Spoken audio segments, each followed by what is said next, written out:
connection requests, which is great. Love those connection requests being personalized.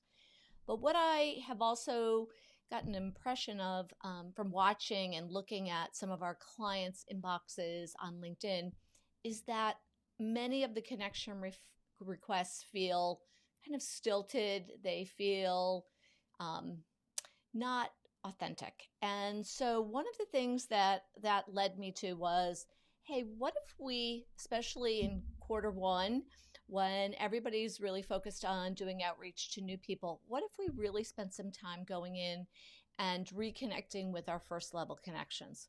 I think it's really important to be nurturing first level connections. Talk about it all the time. Done some other videos and live streams where we've talked about the same thing, because I feel like people really overlook this area. And even keeping the connection requests that they've sent out, keeping that clean, because LinkedIn pays attention to that. So today, I just want to focus on these couple of ideas. Number one, cleaning out any old invitations that you've sent so that you stay under LinkedIn's radar. If you're sending out a lot of connection requests, they're not personalized, and you're just doing a lot of mass messaging and connecting through LinkedIn, you could run into some trouble with LinkedIn. So I want to show you that first, and then I want you to start to think about re-engaging with first level connections. So here I'm on my home page. If I just click over to my network, in the right hand corner where it says see all 82, if I click on that, I can manage my invitation. So you can see, I can see all that I've received and the ones that I've sent out. Just pay attention to this. Sorry for the scrolling, but pay attention to this. If you have connection requests that you've sent and they're 3 months old, 4 months old, 6 months old, or even older, just withdraw them. You can resend that connection request after 3 weeks. So maybe you screenshot this, maybe you jot down their name, however you choose to do it, but take and withdraw those connections because they're probably so far down in somebody else's inbox that they're not even going to see it. So also pay attention. Have you been personalizing? If you haven't, think about personalizing. You're going to have a higher connection acceptance rate if you personalize. Now, the caveat to that is not the same message to 500 people. You'll see here I have 21. I was doing a webinar and I did send the same message to a group of these people because we were all going to be on the same webinar together.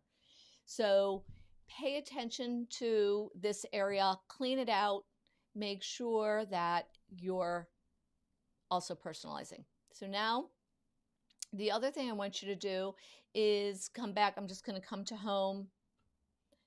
I'm going to click in my search bar and I'm going to start to look at my first level connections. I'm going to hit connections first level, apply, and maybe I want to start to look at particular companies, right, that I'm connected into. I can do it that way. But maybe I want to say I want to look at my first level connections in Baltimore. That's where I'm based. I'm going to hit apply here, and I'm going to have pull up 2,157 results. Notice these are my first level connections, so I can message them directly. Now maybe I take a look at this and I think about some of the people I haven't talked to in a while, and I just send them a quick message.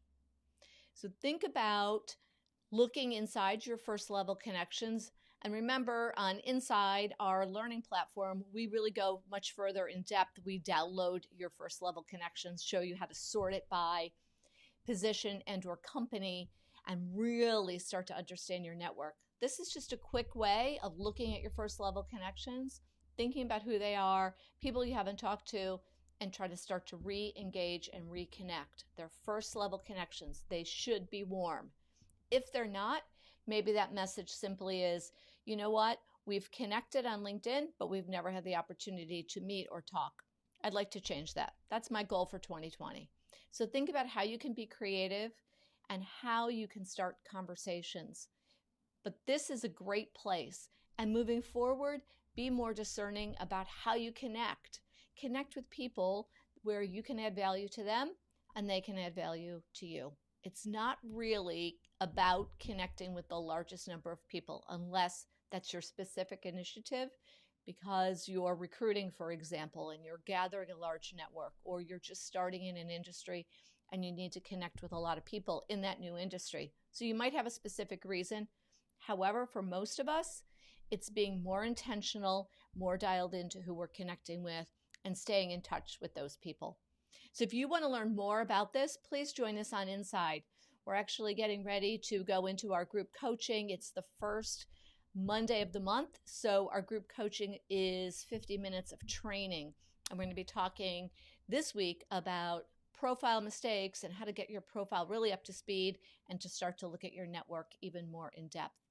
So every week on Inside, we do group coaching.